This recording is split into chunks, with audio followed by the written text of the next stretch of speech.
नमस्कार, 12 बजे की 12 बड़ी खबरों में आप सभी दर्शकों का स्वागत है और मैं हूं आपके साथ अखंड राय। और आप देख रहे हैं उत्तर प्रदेश का तेजी से बढ़ता हुआ digital platform IBC 24 Uttar Pradesh Uttarakhand.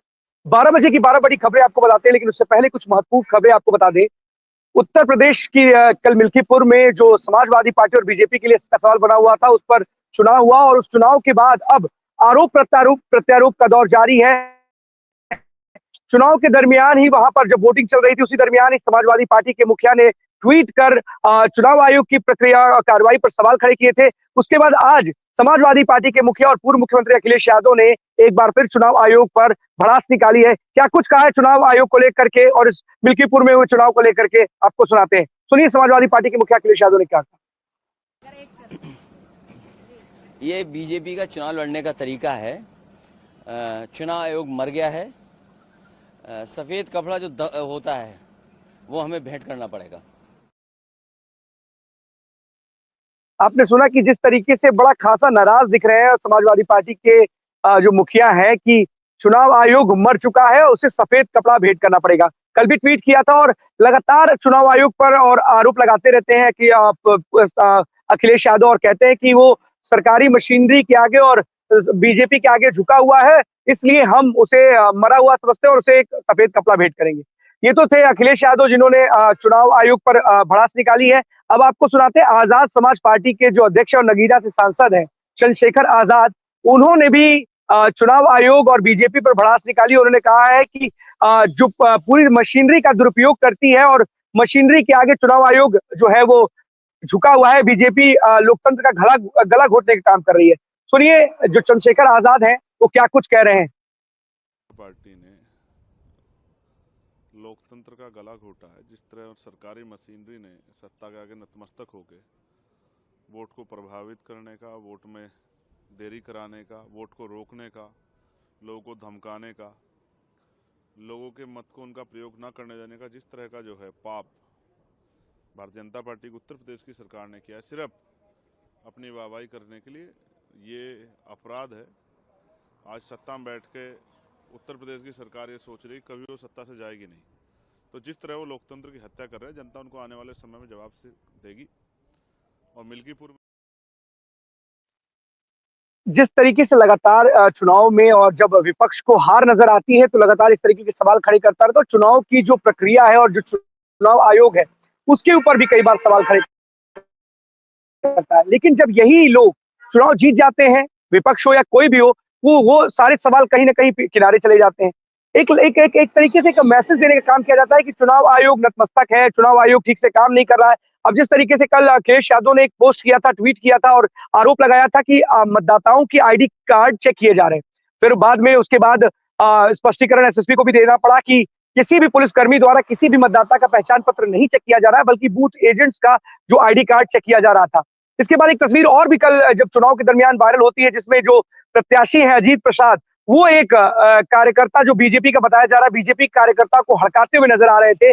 और उसके बाद एक और भी ऑडियो वायरल होता है एक पुलिस इंस्पेक्टर का, एसओ का, समाजवादी पार्टी के कार्यकर्ता के साथ, जिसमें वो भला बुरा उस कार्यकर्ता को कहते हुए सुनाई दे रहे हैं। अब इस वायरल ऑडियो की आईबीसी पुष्टि नहीं करता है, लेकिन इतना जरूर है कि जब चुनाव आते हैं तो इस तरीके के तमाम वीडियोज और जो ऑडियोज हैं वो लगातार वायरल होते हैं और एक दूसरे पर जो राजनीतिक दल है, चाहे वो समाजवादी पार्टी हो या चाहे बीजेपी हो या कोई भी राजनीतिक दल जो इस वक्त चुनाव लड़ रहा है, वो चुनाव में इस तरीके के आरोप लगाया करता है कि फला पार्टी ठीक से चुनाव प्रक्रिया को आगे बढ़ने दे रही है, संपन्न नहीं कराने दे रही है, मशीनरी का गलत दुरुपयोग हो रहा है, गलत इस्तेमाल किया जा रहा है, तमाम ऐसी बातें आती है।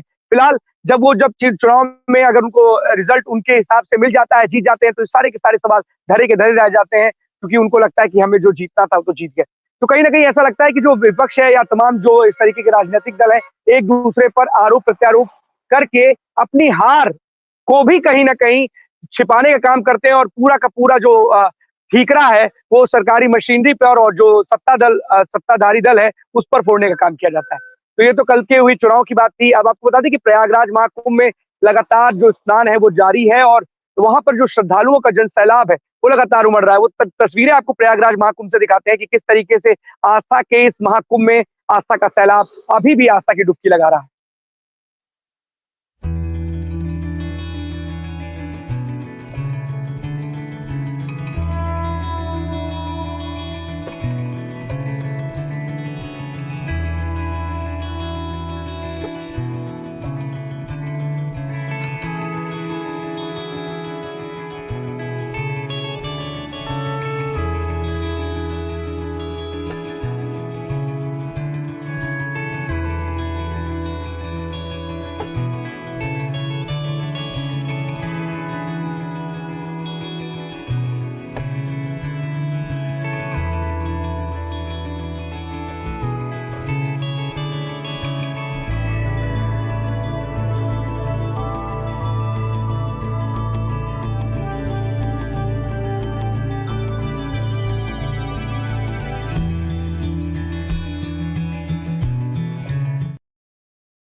आपको बता दें कि कैबिनेट मीटिंग हुई थी उत्तर प्रदेश सरकार की और इस कैबिनेट मीटिंग में 11 प्रस्तावों पर मुहर लगी है, जिसमें नई आबकारी नीति जो है उसको अब इस कैबिनेट मीटिंग में इस पर मंजूरी मिल गई, जिसके बाद अब नई ई लॉटरी सिस्टम के माध्यम से नई शराब की दुकानों को आवंटन होगी और जो पुरानी जो रिन्यूअल पॉलिसी थी उसे अब फिलहाल रोक दिया गया है।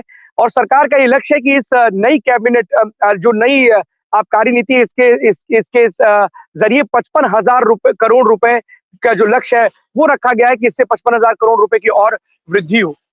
आपको बता दें इसके साथ ही 29वां जो विकास प्राधिकरण शाहजहांपुर को भी मंजूरी मिल गई है और यहाँ पर तमाम इन प्रस्तावों में जो है वो मंजूरी मिली है। जो कैबिनेट मीटिंग हुई थी इसकी जो जानकारी दी है वो वित्त मंत्री सुरेश खन्ना ने और आबकारी मंत्री नितिन अग्रवाल ने। वो तस्वीरें भी आपको दिखाते हैं, क्या कुछ कहा है वो भी सुनाते हैं आपको।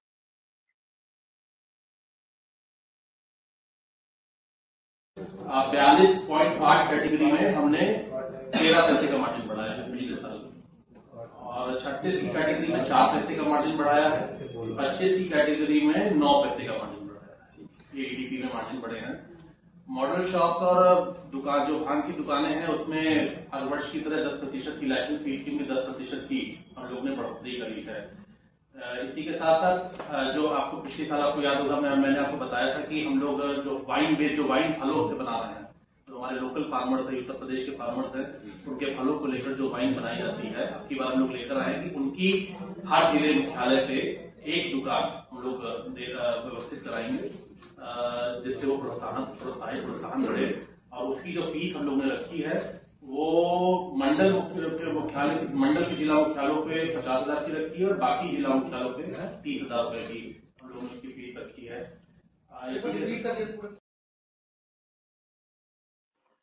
ये नितिन अग्रवाल थे आबकारी मंत्री, जो जानकारी दे रहे थे। प्रेस ब्रीफिंग थी और इस ब्रीफिंग में जो दोनों यहाँ पर सुरेश खन्ना और आबकारी मंत्री नितिन अग्रवाल थे जो इसकी जानकारी देते कि क्या इस कैबिनेट मीटिंग में आबकारी नीति में क्या फैसले लिए गए।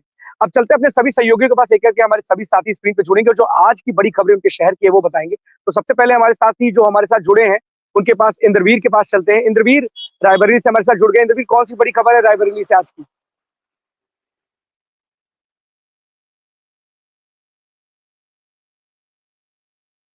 इंद्रवीर अनम्यूट कर दीजिए। अखंड अगर बात करें तो सबसे बड़ी खबर रैली की निकल के आई है कि बीते जो है लगभग 4 से 5 दिन के अंदर इंदिरा नगर चौकी पड़ती है और इंदिरा नगर चौकी जो है वो थाना नगर कोतवाली क्षेत्र सदर के अंतर्गत आती है और वहां पे कुछ ऐसी वारदात निकल के सामने है। लगभग अगर टेक्निक फिगर नहीं पता है, अगर बात करें तो 2 का तो बयान आया है, लेकिन लगभग आधा दर्जन घरों की जो है ताले तोड़े गए हैं। चोरिया खुल करके जो है शहर में ये एकदम नगर पालिका क्षेत्र और सदर कोतवाली की बात कर रहे हैं और वहां पे चौकी भी है, इसको इंदिरा नगर चौकी कहते हैं और इंदिरा नगर चौकी में जो इंस्पेक्टर या जो भी अपनी पुलिस उनकी है उस तरीके से वहां पे शायद कार्यरत नहीं है। बिकॉज अगर कार्यरत है, जो रात की गश्ती और ऐसी कुछ चीजें की पोल खुली है, वो कहीं ना कहीं आप साफ देख सकते हैं कि जिस तरीके से बयान है हमारे पास। मैं चाहूंगा कि पहले वो हम बयान दिखा दें, इन लोगों के घर पे हुई है चोरियां। अगर वो बयान प्लीज चल जाएगा तो वो बेहतर होगा, क्योंकि बिना बयान अगर बात करना शायद फिर इसको लेकर के ये लगता है ना कि पुलिस के उसके अगेंस्ट में हम लोग बात करते हैं और जिस तरीके से मजबूर होकर लोग अपनी एक आदमी का कहना है कि अपनी जांच के लिए पीजीआई में थे, 1 हफ्ते से पीजीआई में थे और जब वो 1 हफ्ते बाद घर लौटते हैं तो उनके घर का ताला तोड़ा मिलता है और उनके यहाँ चोरियां होती है। खैर चोरी बहुत बड़ी नहीं है, लेकिन सवाल ये है कि गरीब और जो मजलूम है उनके यहाँ अगर ये घटनाओं को अंजाम दिया जा रहा है और पुलिस के पास है, एक बड़ा सवाल ये भी निकल के आया कि पुलिस के पास अभी तक इन 2 मामलों में जो चोरियां निकल के आई हैं इनमें से किसी ने एफआईआर के लिए भी अप्लाई नहीं किया। उनके पास शायद टाइम नहीं रहा होगा या वो कहीं व्यस्तता रही, जैसे एक लोग तो इलाज करा रहे हैं, एक लोग अपने कहीं रिलेशन में गए हुए थे, लेकिन एक ने उसमें जो नजदीकी चौकी है वहां पे एप्लीकेशन दिया। एप्लीकेशन के बिहाफ पे ही पुलिस ने क्या किया। अभी इस मामले में मेरी क्षेत्राधिकारी अमित सिंह से बात हुई तो उन्होंने कहा कि फिलहाल अभी हमारे पास ऐसी कोई तहरीर या कोई मुकदमा लिखने की खबर नहीं है। हमने कहा नहीं सर ऐसा है कि आपके पास नहीं है, ये करेक्ट है, लेकिन क्या तहरीर आएगी तभी आप जागेंगे? क्या तहरीर आएगी तभी आप जागेंगे? तहरीर का इंतजार करें। भैया क्या नाम है आपका? जी जितेंद्र कुमार यादव। क्या हुआ आपको? जी, लगभग 29 जनवरी को लगभग वही 2 बजे मैं जब घर आया तो मेरे घर का ताला टूटा हुआ था। 1 महीने से मैं पीजीआई में था, बेटी का इलाज करा रहा था। तो जब मैं ऊपर गया तो मैंने देखा मेरे घर में चोरी हुई थी, अलमारी टूटी थी, सब कुछ टूटा हुआ था। तो मैंने देखा तो मेरे घर से जो मैंने जांच पड़ताल की तो उसमें ये निकला कि 2 सोने की बालियाँ और 4-5 चांदी के सिक्के और सब इधर उधर सब बिखरा के सब कुछ करके ये लोग गए हुए थे। तब मुझे जानकारी हुई इस चीज़ की। उस बात की तहरीर मैंने इंदिरा नगर चौकी में दी हुई है। अच्छा, जी, FIR लिखी गई? FIR अभी नहीं लिखी गई है क्योंकि मुझे पास समय नहीं था। मैं तहरीर दे के चला आया था और मैं जाके लिखा दूंगा जैसा होगा। सरिता मौर्य। अच्छा, क्या हुआ था आपके यहाँ? संडे की रात चोरी हुई है। आप लोग कहाँ थे? हम मैकी में थे, जगतपुर में। अच्छा, कितना सामान गया? छागल गया है, पायल गया है, 5,000 रुपए और नाक का नथिया और कील था। अच्छा, FIR की आप? जी नहीं, क्यों? हम नहीं किए। बस 100 नंबर बुलाए थे, वो वीडियो बना के चले गए, बोले FIR कर लो, तो हम FIR नहीं किए।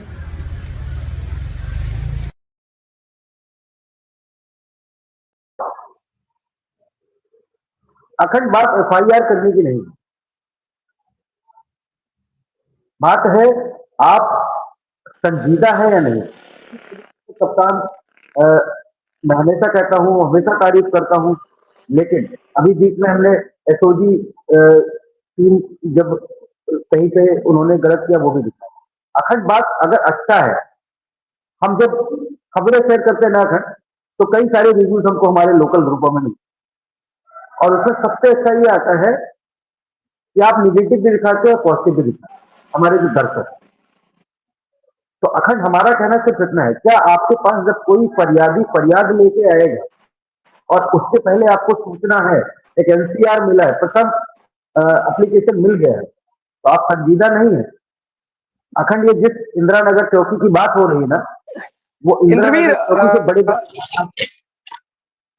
बिल्कुल इंद्रवीर, आपने बड़ा वाजिब सवाल उठाया है और इस सवाल में बड़ा दम है कि आखिरकार तहरीर का इंतजार क्यों।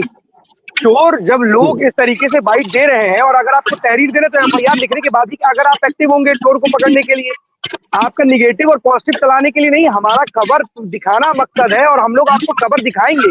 अगर आप जहाँ अच्छा करते हो वो आप दिखाते ही हो, और जहाँ गलत हो रहा है किस चीज का इंतजार कर रहे हो? क्या इतने घरों में ताला टूट गया, चोरी हो गई और आप इंतजार कर रहे हो? क्या सारे के सारे झूठ बोल रहे हैं? अरे ठीक है, कोई बड़ी घटना कोई नहीं हुई, किसी घर से बहुत बड़ा कोई माल इन चोरों ने साफ नहीं किया है, लेकिन चोरी चोरी होती है। छोटी सी चोरी हो चाहे बड़ी सी चोरी हो, चोर तो चोरी करने की नियत से गए। और कई बार ऐसा होता है कि चोरी करने की नियत से घुसे इन चोर हत्या भी कर देते हैं लोगों की। अगर कोई जाग जाता है, कुछ हो जाता है तो आपको क्या समझ में नहीं आता? क्या वहाँ के पुलिस वाले इतने सोए हुए हैं कि उनको समझ में नहीं आ रहा कि तहरीर लिख करके, तहरीर मिले चाहे ना मिले, पुलिस का काम है इन चोरों को पकड़ना। अखंड इस खबर को मेरा दिखाने का सिर्फ एक मकसद है, मैं अक्सर क्राइम वो खबरें दिखाता हूँ रैवली की जो बड़े पैमाने पर होती हैं और ये हर चैनल दिखाता है, लेकिन मेरा दिखाने का सिर्फ इसका मकसद है, एक पिता जो अपनी बेटी को लेकर 1 महीने से उसकी जान की रक्षा के लिए जी जान लगा रहा है और उसके पीठ पीछे उसके घर में ये हालात है। पुलिस अगर उसका दर्द नहीं समझेगी ना, तो मुझे लगता है कि उनके काम करने से सवाल तो बनता ही है। साथ ही साथ आप की पुलिसिंग किस तरीके काम कर रही है जिन्हें मैं ये दर्शाता। आप बड़े बड़े तीर मार लीजिए, वो तीर किसी काम के है।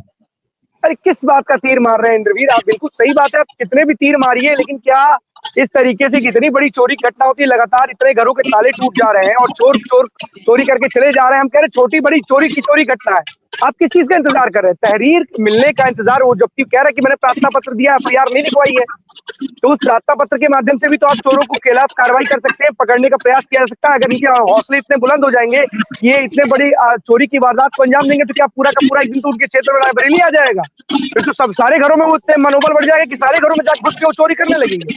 ताला तोड़ने वाले की भी देखिए, पुलिस को इंद्रवीर आप भी जानते हैं बेहतर तरीके से कि पुलिस को सारी जानकारी होती है कि इस मोहल्ले के आसपास या इस चोरी की घटना को कौन अंजाम दे सकता है। पुलिस अगर चाहे ईमानदारी से तो किसी का भी बड़े से बड़े अपराधियों के बारे में पुलिस पहचान कर लेती थी। छोटे मोटे जो कुंजिया टाइप के जो चोर उचक्के हैं, इनके बारे में पुलिस को पता लगाने में क्या बहुत समय लगेगा क्या? अखंड, ये सबसे बड़ी बात, जैसे आपने कहा एक बड़ी चीज टुटपुंजा टाइप से, ये ड्रग्स माफिया जो होते हैं ना, ये बहुत बड़े पैकेट पे चोरी नहीं करते, और ये पुलिस के मुखबिर को सब पता होता है कि कौन चोर है कौन नहीं है, ये पुलिस से छिपा नहीं है। अगर वो सदर की बात है तो मैं गारंटी के साथ कह सकता हूँ ये पुलिस से छिपा नहीं है। लेकिन आप इंतजार कर रहे हो, एप्लीकेशन है, FIR है, अरे इंतजार आपके पास आया है तो ये शब्द आप अपना काम करिए। इंद्रवीर, यही तो सवाल है, यही तो सवाल है कि अगर आपको सब जानकारी है, अगर सिचुएशन ये है कि आला कमान जब तक चौकी इंचार्ज को जब तक कप्तान साहब फोन नहीं करेंगे, अरे यार तुम्हारे यहाँ तब हमको लगेगा आप मुझे काम करना है। अरे यार कम से कम अपने आप से जागो मेरे भाई। नहीं जागेंगे और सोते रहेंगे, और सोते हुए चोरों के लिए जो खुद सोएंगे तो रात में चोर जग के चोरी जरूर करेंगे। इंद्रवीर, बात करिएगा इन अधिकारियों से और कहिएगा ये जो जिले के कप्तान का इंतजार कर रहे हैं, अगर कार्रवाई का इंतजार कर रहे हैं तो अगर कोई बड़ी कार्रवाई भी हो सकती है, लेकिन चोरों को तो पकड़ो। लूटना महफिल जितनी लूटनी हो कि हमने इसको पकड़ा उसको पकड़ा, लेकिन जो सच्चे चोर डकैत उचक्के जो छोटे मोटे टुटपुंजिया टाइप के जो ड्रग पेडलर या ड्रग स्मगलर या जो भी कह लीजिए इन लोगों को, ये छोटी मोटी अपने शौक को पूरा करने के लिए इस तरीके से काम करते हैं, तो इनको जरूर पकड़ने की जरूरत है। बहुत बहुत धन्यवाद आपका इस तमाम जानकारी के लिए इंद्रवीर। अवनीश हमारे साथ जुड़ चुके कानपुर से। अवनीश, कौन सी बड़ी खबर है कानपुर से आज की? अखंड, यहाँ पर जो पुलिस कमिश्नर है उन्होंने एक सेल का गठन किया है, जिसमें साफ तौर पर उस सेल का काम है कि जो मनचले रूप से या जो एक मनमाने रूप से जो लोग शिकायत करने की जिनकी आदत हो जाती है और लगातार शिकायतों का जो सिलसिला है वो नीचे से शुरू करके ऊपर तक थोड़े थोड़े शब्दों को बदल करके करते रहते हैं, और जिससे कहीं ना कहीं जो कानपुर की IGRS की रैंकिंग है वो गिरी है, जिसके बाद में पुलिस कमिश्नर ने एक सेल का गठन किया है। सेल का काम है कि वो इस तरीके के जितने भी एप्लीकेशन है उनका निस्तारण या तो त्वरित करेंगे या तो ऐसे लोगों के खिलाफ में सख्त कार्रवाई करेंगे जो मनमाने तरीके से, जो आदतन इस तरीके से कार्य करते हैं कि किसी भी घटना को लेकर के एप्लीकेशन को बदल बदल करके जो है छोटे चौकी से लेकर के और पुलिस कमिश्नर या मुख्यमंत्री तक उसी शिकायत को लगातार भेजते हैं, जिससे कहीं ना कहीं जो यहाँ का कानपुर का जो IGRS का जो रैंकिंग थी वो गिर गई थी, जिसके बाद में इस निर्णय को लिया गया है। इसी के साथ साथ एक और चीज हुई है कि जब से यहाँ पर जो जिला प्रशासन की जो रैंकिंग IGRS में थी उसमें भी गिरावट आई थी, लेकिन जब जिलाधिकारी ने कमान संभाली है तो मैं लगातार जिलाधिकारियों की बात करता हूँ तो उसमें काफी सुधार भी हुआ है। साफ तौर पर जो है वो रैंकिंग जो है जिला प्रशासन की जो है वो कहीं ना कहीं अच्छी होती हुई दिख रही है। वहीं पुलिस ने भी इस तरीके से रैंकिंग को अच्छा करने के लिए एक जो पैतरा है वो अपनाने का प्रयास किया, एक्सेल का गठन किया। खंड अवनीश, आप तो धरातल पे रहते हैं और जमीनी हकीकत के बारे में अच्छे से जानते हैं। आप जरा ये बताइए कि सेल का गठन जरूर किया इन्होंने, लेकिन आप बताइए कि IGRS पोर्टल पर जिस तरीके से शिकायतों का निस्तारण किया जाता है, क्या आप जितना आप टहलते हैं, घूमते हैं और चीजों को बारीकी समझते भी हैं, क्या आपको लगता है कि क्या IGRS पोर्टल पर जो शिकायतें की जाती है उसका इजीली निस्तारण कर दिया जाता है? ठीक है, आप अच्छी बात है, इसका पता जरूर लगाइए कि एक छोटी से लेकर के बड़े से इतना लोगों के पास समय क्या कि यहाँ से लेकर के लगातार वो भेजता रहेगा। अगर निस्तारण सही से हो जाएगा तो क्यों भेजेगा भाई? ऐसे क्या लोग क्या खाली बैठे हैं क्या? आप जरा इतना बताइए कि बारीकी से, आप तो समझते हैं इन लोगों को, इस विभाग को भी समझते हैं, तो क्या IGRS पोर्टल पर जो लोग शिकायत करते हैं क्या उनका निस्तारण समय पर हो जाता है, या वो बदमाशी करने के लिए IGRS पोर्टल पर शिकायतें अपलोड किया करते हैं? देखिए, जब से IGRS की व्यवस्था अखंड आई है तब से एक चीज ज्यादा जो मुझे अभी तक लगा है वो थोड़ा सा बेहतर ये हुआ है कि क्योंकि IGRS के माध्यम से जो शिकायतें होती हैं उसमें तब तक उसका निस्तारण नहीं होता है जब तक जो है जो वादी होता है जिसने शिकायत की है वो संतुष्ट नहीं होता है। इसको लेकर के साफ तौर पर ऊपर से लगातार फोन आता रहता है कि आप जो कार्रवाई की गई उससे संतुष्ट है कि नहीं है, तो जिसको लेकर के अब IGRS पे लोगों का भरोसा भी बढ़ा है और IGRS के माध्यम से लगातार लोग शिकायतें भी कर रहे हैं। वहीं जो इस तरीके का जो सेल का गठन किया गया है जिसमें ये बात की जा रही है, तो पुलिस का यही कहना है कि हम उन लोगों के खिलाफ में कार्रवाई करेंगे जो आदतन तरीके से, जो जिनकी आदत ही हो जाती है, जो इस तरीके का कार्य जिनके पास में ये कह सकते हैं कि कोई कार्य नहीं है, इस तरीके से सिर्फ एप्लीकेशन जो है पहुंचाने का कार्य करते रहते हैं।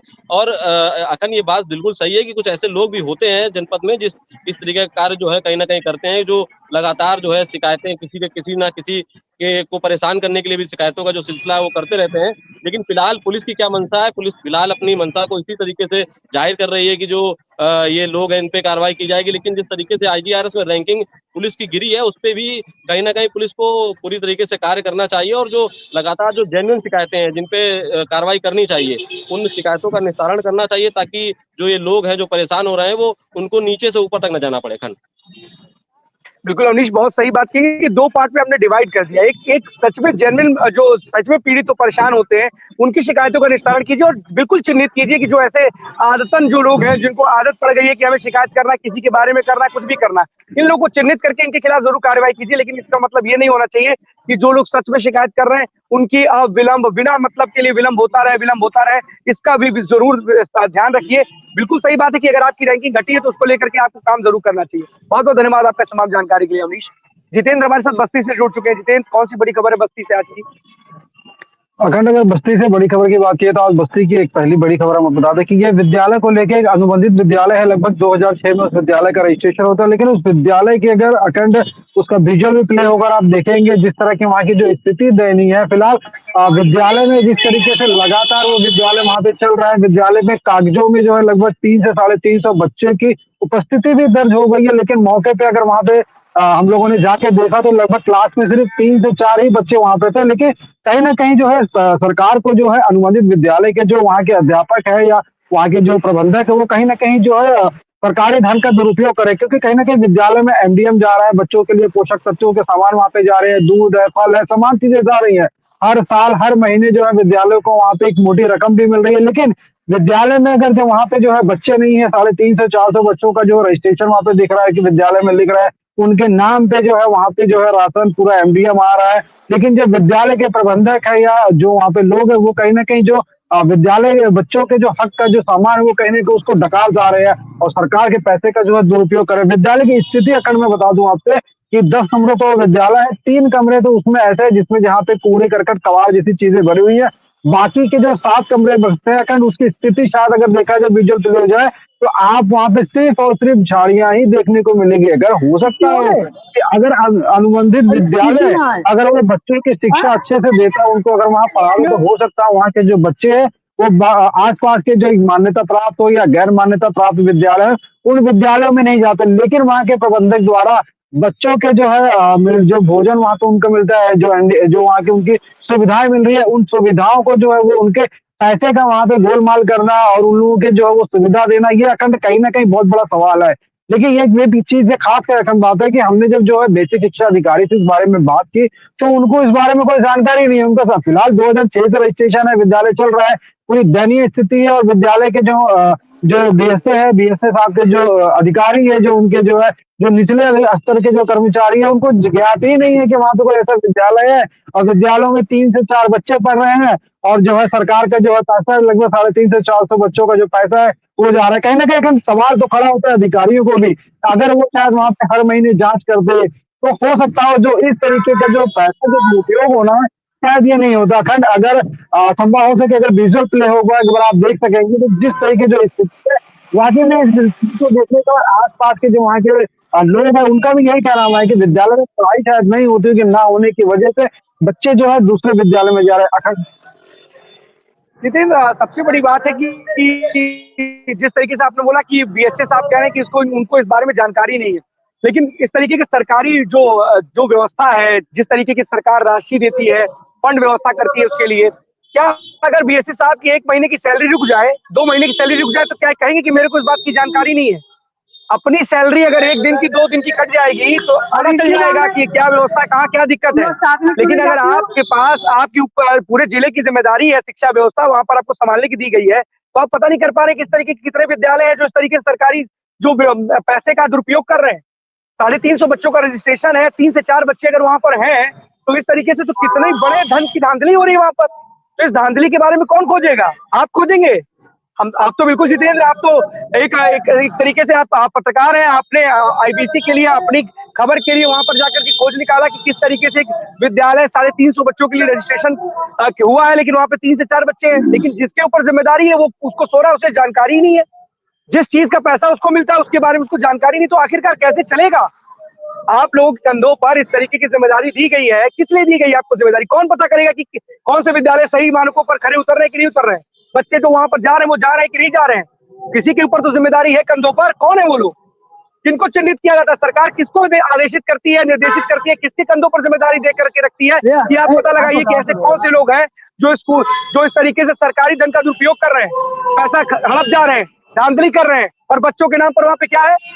वो सारा पैसा, वो व्यवस्था अगर इस तरीके से आप इस तरीके से दुरुपयोग करेंगे तो इनके जितेंद्र, क्या इनको अगर इस बात की भनक है क्या? जब ये विजुअल आपने उनको दिखाए होंगे, जब आपने उनसे सवाल पूछा होगा, उसके बावजूद भी इसी तरीके से वो नादान बने हुए हैं कि हमें जानकारी नहीं है इस बारे में उनको विजुअल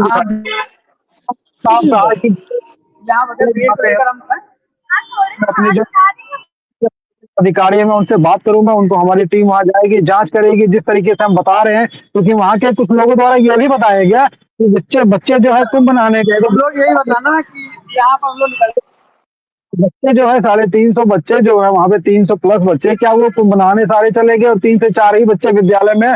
तो बीएसएफ साहब भी कहीं ना कहीं जो है इस सवाल को उठाते हुए नजर आए, लेकिन उन्होंने ये जरूर बिल्कुल कहा है कि वहाँ पे जांच करेंगे, देखेंगे। फिलहाल अगर जांच की अगर बात की जाए तो अब भी एक सवाल तब भी खड़ा होता है, बच्चों का रजिस्ट्रेशन जहां तक अब जो देखा जाता है वो उनके आधार कार्ड से हुआ होता है। दूसरी चीज, उनके जो अकाउंट में कहीं ना कहीं जो बच्चों की जो फीस जो सुविधा होती है उनके कहीं ना कहीं उनके खाते में जाती है, बच्चे की वाकई में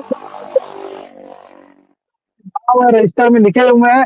तो कहीं ना कहीं ये सुविधा आ रही है सरकार की तरफ से, यानी कहीं ना कहीं जो जिले के जो बीएसएफ साहब है या उनकी टीम है, जो उनके इंस्पेक्टर के अधिकारी है, उनके द्वारा ही तो ये डेटा तैयार किया जाता होगा, तभी तो ये इस तरह की सुविधा विद्यालयों को वहां पहुंच रही है। और बीएसएफ साहब कह देते हैं कि हमें इस बारे में कोई जानकारी नहीं है। सवाल तो खड़ा हो रहा है। नहीं तो अगर यही तो जितेंद्र सबसे बड़ा सवाल है, अगर बीएसएफ साहब ये कह दे मुझे जानकारी है तो कैसे दे पाएंगे भाई? दिक्कत तो यही है ना। देखिए, ये सबको पता है जितेंद्र, ये सारी सिस्टम के बारे में सबको जानकारी होती है कि कौन क्या कर रहा है और क्या गुल खिला रहा है। लेकिन ठीक है, आपके अंदर हो सकता हो कुछ जगहों पर कुछ व्यवस्था होती है, कभी कभी बच्चे इधर उधर चले गए, लेकिन अगर आप मॉरली आप वहां पे जाकर के चेक करोगे, आपके पास एक टीम है, पूरी टीम वर्क आपके पास है, और आप उस टीम के माध्यम से पता लगाने का प्रयास कीजिए ना कि क्या सच में जो संख्या बल दिखाया जाता है, जो जो ये स्कूल के प्रबंधक है, क्या सच में है भी वहां पर? क्या खाली सरकार से पैसा लेने भर के लिए स्कूल खुले हुए हैं और आपको भी जिम्मेदारी दी गई, तो कम से कम पता तो करो यार। आप अगर नहीं पता करोगे तो कैसे काम चलेगा? बताइए जितेंद्र।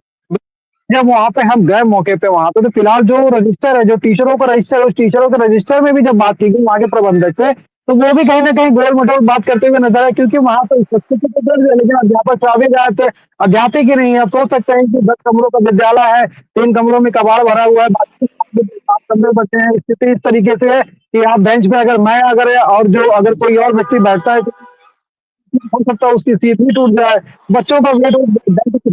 लेकिन जिस तरीके से अध्यापक ही वहां पे नहीं है, 3 से 4 बच्चे पढ़ रहे हैं, तो ये सुविधाएं ये कहाँ जा रही है? अधिकारी को इस बारे में ज्ञात ही नहीं। जितेंद्र, जहां जानी चाहिए थी वहीं जा रही है। बिल्कुल आप समझ गए होंगे कि कहाँ जाने की बात नहीं, जहां जानी चाहिए थी वहीं जा रही। बस अंतर इतना है कि जा रही है पता नहीं है। अद्भुत कहते हैं ना कि अदृश्य नदी जैसे होती है ना, कि अदृश्य चीजें हैं कि दिखेंगी नहीं पर हो रही हैं। अरे इन लोग ना ये सुधरना चाहते हैं ना सुधरेंगे। लेकिन आप जितेंद्र ऐसी खबरें लगातार दिखाते रहिए और आईबीसी भी दिखाता रहेगा कि किस तरीके से सरकारी धन का दुरुपयोग इस तरीके के स्कूल चलाने वाले प्रबंधक या स्कूल चलाने वाले जो स्कूल मैनेजमेंट के लोग हैं, किस तरीके से सरकारी धन का दुरुपयोग कर रहे हैं। जरूर बीएसए को इस पर कार्रवाई करनी चाहिए। अगर इस तरीके इसमें जरा सी भी सच्चाई है, जरा क्या अगर खबरें आपको दिख रही तो इसका मतलब जरूर सच्चाई होगी, और इन खबरों पर आपको कहीं ना कहीं एक्शन लेने की जरूरत है। शायद अगर एक्शन आप लेंगे तो कहीं ना कहीं जो दूसरे लोग मन में इस तरीके से खरालिया पुलाव बना करके चल रहे होंगे कि सरकार कोई एक्शन नहीं लेगी, मन में जरूर डर आएगा। बहुत बहुत धन्यवाद आपका तमाम जानकारी के लिए। आदर्श हमारे साथ जुड़े हुए हैं। आदर्श, हरदोई से कौन सी बड़ी खबर है? अगर ये हम बताना चाहेंगे, आज अक्टूबर को लेकर ऐसी कोई गली नहीं, मोहल्ला नहीं, चौराहा नहीं जहाँ पर अक्टूबर ना फैला हो। और हम इसमें मुंडे में चौराहे पर खड़े हैं। इस मुंडे में चौराहे पर एक रोड पर कई स्कूल हैं, यहाँ छोटे छोटे बच्चे भी निकलते हैं और अधिकतर यहाँ पर जाम की स्थिति उत्पन्न हो जाती है। हमारे पीछे आप देख सकते हैं ये चौराहा है, ये हम जहाँ पे जा रही है देखिए जा रही है, पूरा चौराहा है, ये जाम की स्थिति उत्पन्न हो रही है। एक गाड़ी आ रही है और यहाँ छोटे बच्चे भी निकलते हैं, लेकिन यहाँ पर पुलिसकर्मी सिर्फ 2 हैं और उन 2 पुलिसकर्मियों के सहारे ये पूरा चौराहा यहाँ पर चलता दिखाई दे रहा है। आदर्श अतिक्रमण को लेकर के जिला प्रशासन है या जो वहाँ के अधिकारी हैं वो क्या आज तक क्या उनको कुछ दिखता नहीं क्या कि चौराहे पर इस जाम की व्यवस्था जब बनी रहती है, इसको लेकर कोई कदम उठाया भी है उन्होंने कि बस आप जो खबरें दिखाएं तो पुलिस के जो जवान है आपके पीछे अब तस्वीरों में दिखने लगे कि ट्रैफिक को मैनेज कर रहे हैं, जाम को खुलवाने की कोशिश कर रहे हैं, इसका पक्का निस्तारण क्यों नहीं करते, परमानेंट सोल्यूशन क्यों नहीं निकालते?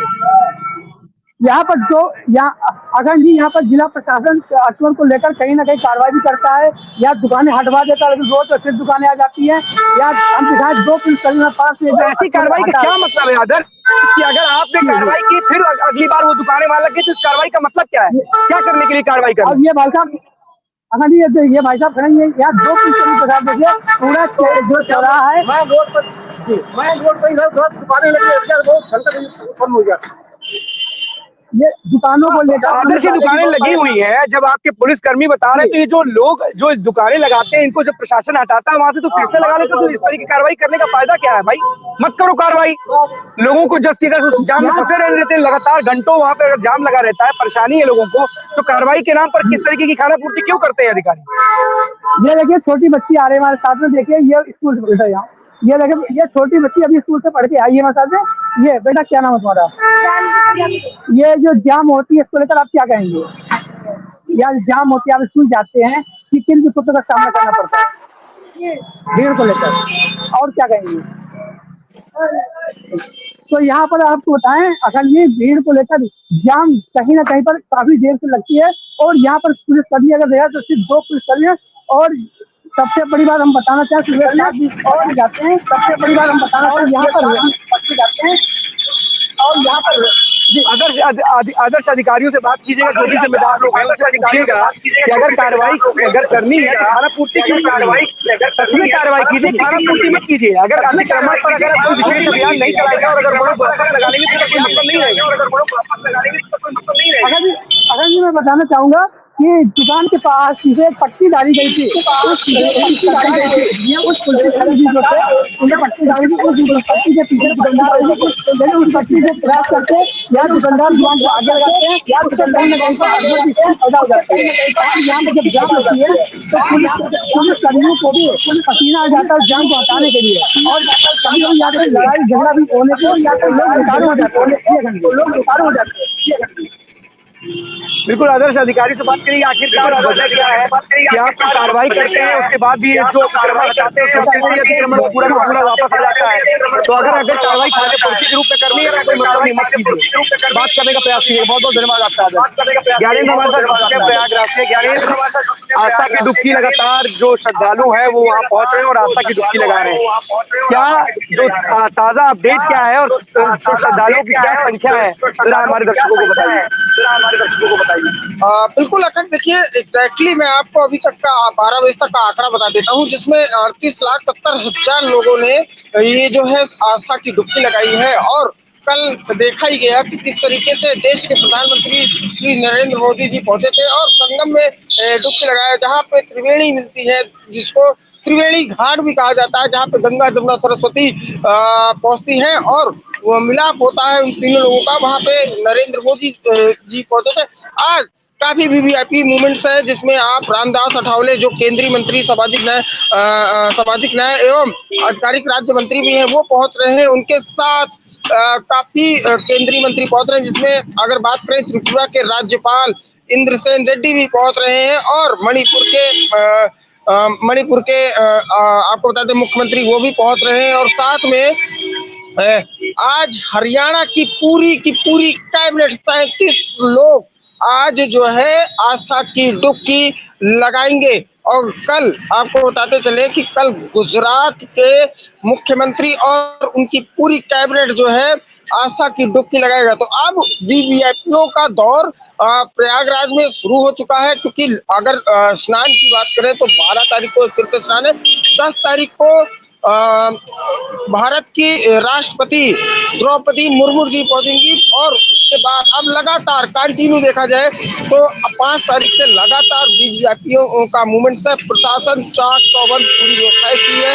संगम नोस की बात करें तो वहां पे बीएसएफ, सीआईएसएफ और आरएएफ तैनात की गई है कि जो किला है, हनुमान जी के बगल जो किला है, वहां से संगम घाट स्टार्ट होता है और संगम नोज तक पूरा आता है, तो वहाँ सीएसएफ किसी को भी स्नान करने के बाद वहाँ खड़ा नहीं होने दिया जा रहा है।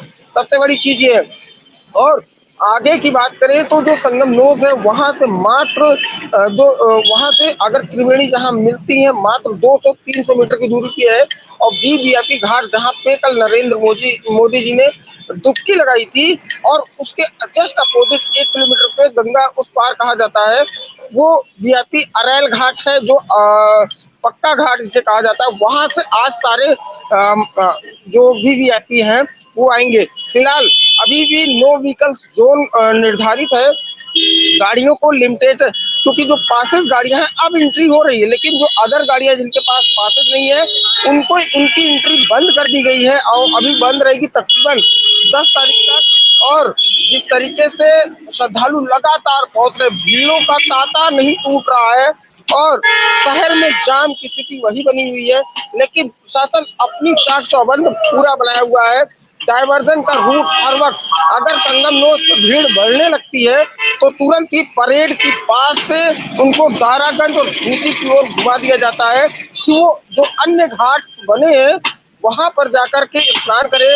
और अगर संगम नोज पे जैसे ही भीड़ कम होने लगती है, संगम घाट पे भीड़ कम होने लगती है, तो तुरंत ही परेड के साइड से जो रोड है वो तुरंत ओपन कर दिया जाता है कि हाँ अब आप जा सकते हैं। तो ये स्थिति बनी रहती है। फिलहाल आज जैसे सुबह 6 बजे से दोपहर 1 बजे तक, तकरीबन अभी 20 मिनट बाकी है, ये परेड का जो रोड है जो संगम नोज की ओर जाता है वो अभी बंद है।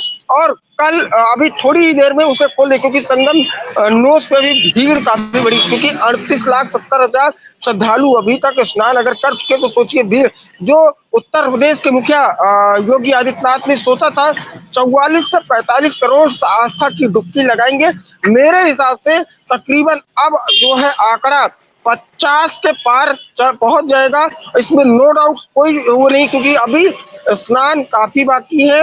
26 फरवरी तक स्नान है, 12 फरवरी को जो है एक स्नान है, फिर उसके बाद लास्ट स्नान जो है 26 फरवरी को है। बात करें तो 12 फरवरी के बाद से अखाड़ों का जो टेंट है वो उखाड़ना शुरू हो जाता है, क्योंकि अखाड़ों का लास्ट अखाड़े तो शाही स्नान 3 तारीख को उनको खत्म हो चुका है, लेकिन कलपवासी जो होते हैं और 10 लाख जो कलपवासी हैं और उनका टेंट और अखाड़ों का टेंट 12 के बाद उखाड़ना शुरू हो जाएगा।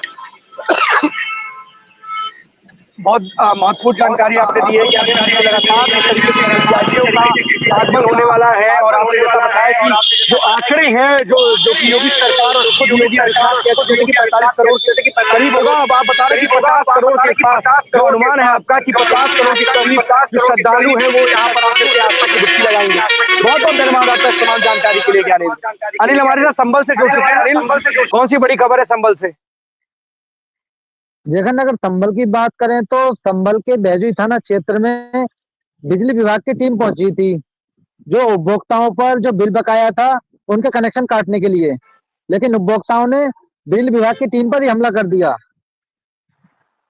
जी अखंड। नहीं तो अनिल, बिजली विभाग की टीम पर उपभोक्ताओं ने हमला कर दिया, इसके पीछे कोई वजह कि बिल ना जमा करने की वजह से उन्होंने बिजली विभाग की टीम पर हमला कर दिया? पुलिस उनके साथ नहीं थी क्या? जी अखंड, पुलिस उनके साथ में नहीं थी। बिजली विभाग की टीम जो है अपने बिजली विभाग के कर्मचारियों के साथ में ही गांव में गई हुई थी, और जिन जिन लोगों पर बकाया ज्यादा था उपभोक्ताओं पर, उनके कनेक्शन काटने के लिए तार काटे।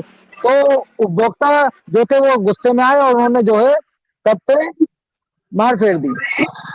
तो अनिल, क्या इस पर कोई क्या कार्रवाई की गई है? क्या जो बिजली विभाग की टीम ने जरूर कोई ना कोई शिकायत दी होगी, क्या पुलिस ने उन लोगों को जो शरारती तत्व है जिन्होंने बिजली विभाग की टीम पर हमला किया था, क्या उनको गिरफ्तार किया है? उनके खिलाफ कोई कार्रवाई की है?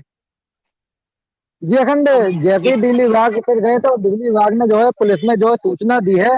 अब ये देखना होगा कि पुलिस जो है क्या कार्रवाई इस तरह के उपभोक्ताओं पर करती है। जी अखंड। बहुत बहुत धन्यवाद आपका इस तमाम जानकारी के लिए अनिल। अपडेट दीजिए कि आखिरकार जिस तरीके से पुलिस जो वहां पर टीम जाती है बिजली विभाग के उपभोक्ताओं के कनेक्शन को लेकर के, उनके बकायों की वसूली को लेकर के उनके ऊपर हमला होता है, तो क्या एक्शन लिया जाता है पुलिस के द्वारा इन शरारती तत्वों के खिलाफ? बहुत बहुत धन्यवाद आपका इस तमाम जानकारी के लिए। शहनवाज हमारे साथ जुड़ चुके हैं। शहनवाज, कौन सी बड़ी खबर है अमरोहा से?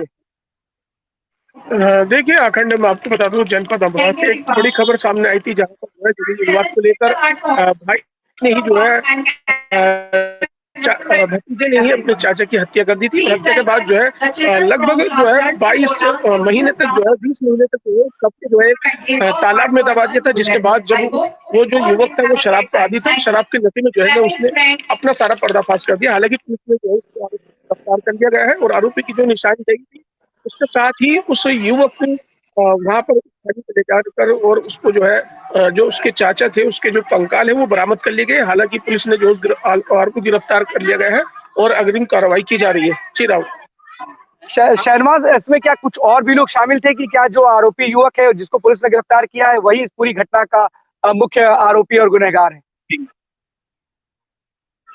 देखिए अखंड, जो मुख्य आरोपी है अभी लगातार पुलिस पूछताछ कर रही है और पुलिस जो है और आरोपी तक पहुंचने की कोशिश कर रही है, लेकिन फिलहाल जो है उस युवक को ही गिरफ्तार कर लिया गया है और बताया जा रहा है ये जमीन विवाद को लेकर इस बड़ी घटना को उसने अंजाम दिया था। अंजाम देने के बाद जो है सगे जो चाचा है उसने अपने सगे चाचा को ही जो है वो मौत के साथ कर दिया है, परंतु जो है उसकी तहरीर दी थी, गुमशुदा की तहरीर दी थी।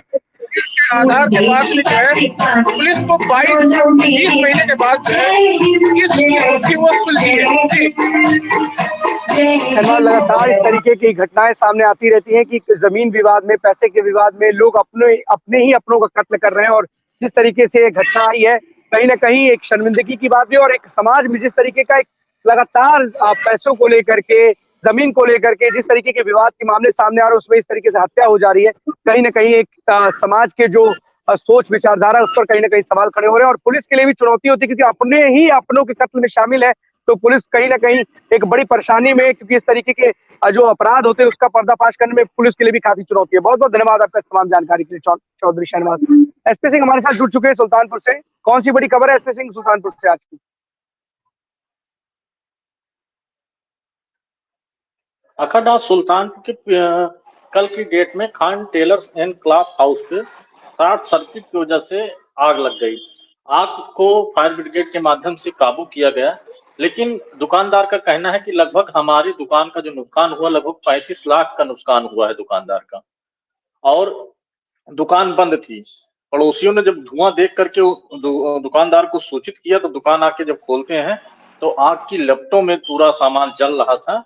तो फायर ब्रिगेड को फोन किया गया तो फायर ब्रिगेड आके उस पर काबू तो कर पाई, लेकिन काबू करते करते लगभग उसमें काफी सामान जल के पूरा खाक हो गए। दुकान एकदम राख ही राख हर जगह दिखाई दे रही, सारे सामान जल गए। अब देखिए, अब ये प्राथमिकता दिए हैं कि हमारा इतना सामान जला है, अब इसके देखिए बीमा कंपनी इस पे क्या करती है, लेकिन दुकानदार के ये समझिए काफी नुकसान हुआ है। पीड़ित दुकानदार की तरफ से क्या कोई बात कही गई? शॉर्ट सर्किट की वजह क्या थी, इसको लेकर के कोई बात निकल करके सामने आई है या किसी साजिश की बात पीड़ित दुकानदार ने? वो यही नहीं, दुकानदार यही बोला कि भैया हमारी दुकान पे शॉर्ट सर्किट हुआ है, इसी शॉर्ट सर्किट की वजह से जो है हमारी दुकान का सामान जल गया है, और कोई वहाँ अराजक तत्व का ऐसा नहीं था कि जिससे हो। लेकिन दुकानदारों पड़ोसियों का यही कहना हुआ था कि लाइन की केबल भी जो अंदर को गई थी वो केबल भी आगे तक जल के गई थी, तो इससे अंदेशा यही लगाया जा रहा है कि शॉर्ट सर्किट से ही आग लगी थी। बिल्कुल, बहुत बड़ी सावधानी है। और अब गर्मी का सितम फिर से आने वाला है और गर्मी अब सितम ढाएगी, ऐसे में लोड बढ़ेगा, तो सभी को इस विशेष ध्यान देना चाहिए क्योंकि जो भी उनके अप्लायंसेज हैं, जो भी उनके तार हैं उस पर विशेष ध्यान दें, क्योंकि इस तरीके की जो शॉर्ट सर्किट की घटना है वो अब लगातार बढ़ती जाएंगी। तो कहीं ना कहीं इससे आग की एक बड़ी घटना विकराल रूप ले लेती है, जिसमें लोगों का न सिर्फ सामान की हानि होती है बल्कि जन हानि भी ऐसे मामलों में देखने को मिलती है। बहुत बहुत धन्यवाद आपका इस तमाम जानकारी के लिए एसपी सिंह। तो 12 बजे 12 बड़ी खबरों में एक और है, 1 मिनट आपको बताना चाहे। बताइए बताइए। जी खंड, दूसरी खबर यह है कि आज रात सुल्तानपुर थाना अंतर्गत आता है गोसाईगंज।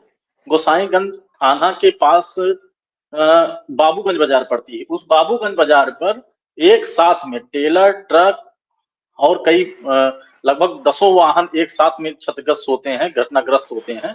कई लोग उसमें चोटिल भी हुए हैं, जिनका इलाज जो है सामुदायिक स्वास्थ्य जिला अस्पताल और सामुदायिक स्वास्थ्य केंद्र दोनों जगह हो रहा है। अभी हताहत की कोई बड़ी घटनाएं नहीं समझ में आई हैं, लेकिन जिनका गंभीर रूप से घायल है उनको जिला अस्पताल में और ट्रॉमा सेंटर में इलाज किया जा रहा है, और वहीं पे सामुदायिक स्वास्थ्य केंद्र जो था वहां भी इलाज किया जा रहा है। ये मुख्यतः रात लगभग 2:30 बजे की घटना है। एक साथ में 10 वाहन जो है क्षतिग्रस्त हुए हैं। बड़ी दुर्घटना है, कहीं ना कहीं एक इस तरीके से लगातार दुर्घटना में कई मौतें हो जाती हैं, लेकिन कहीं ना कहीं इस पर विशेष रूप से सभी को ध्यान देने की जरूरत है। और जो रफ्तार का जो कहर देखने को मिलता है, इस पर कहीं ना कहीं लोगों को संयम बरतने की और कंट्रोल में गाड़ी चलाने की जरूरत है, क्योंकि इस तरीके से जो दुर्घटना होती है न सिर्फ लोगों की जान चली जाती है, पूरा का पूरा परिवार ही उजड़ जाता है। बहुत बहुत धन्यवाद आपका तमाम जानकारी के लिए। 12 बजे 12 बड़ी खबरों में आज के लिए बस इतना ही। कल हम आपके सामने फिर से होंगे हाजिर, तब तक के लिए दीजिए हमें इजाजत। धन्यवाद।